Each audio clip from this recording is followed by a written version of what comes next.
Hi, it's Peter Sun, the Real Estate Renegade, and for 40 years I've bought, I've sold, I've renovated, and I've subdivided. I've made money and I've lost money. And now I'm helping everyday Australians with all sorts of real estate problems.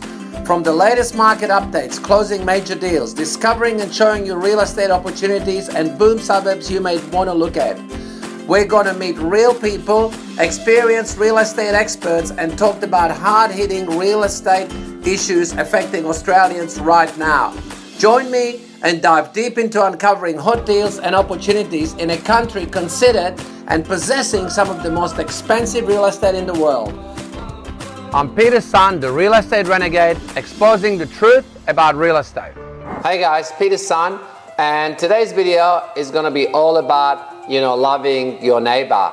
And you hear a lot of stuff on TV and the news. You always hear about these neighborhood disputes, how people are fighting over boundary and fences, and dogs barking and mess in the backyard and all these kind of controversial, confrontational things.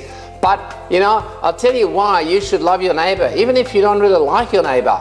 Because recently I've been reading in online and in the papers about how some really clever neighbors have getting together in Sydney suburbs of, there was one particular case where 3 of them got together in the Sydney suburb of Campsie, right?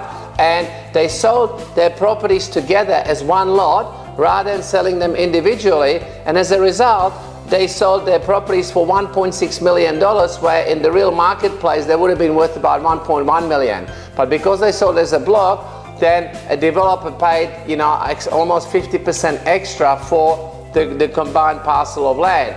So that is a good reason to love your neighbor. And that's not the only case, by the way, where where this is the case. In Bexley North, there was another case here where 2 properties sold for over $3 million, and again it was about $200,000 each more because they were combined together. Now, if we would have been able to amalgamate 3 or 4 properties, they might have got $500,000 more or even more. Now, that is why you should love your neighbor. And these cases are not just obviously relevant to Sydney. They are in every marketplace, whether you're in Brisbane or Melbourne, right? Loving your neighbor can have massive consequences for your real estate investing, and profit-making strategy.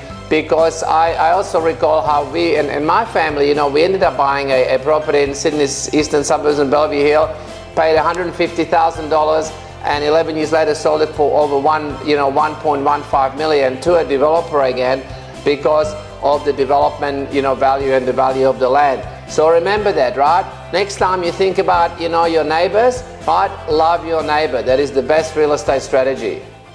Hope you guys enjoyed this episode, and don't forget to tune in often for the latest property news, investment strategies, and much, much more. And also, speak to your business owner to see how you can get involved with us today.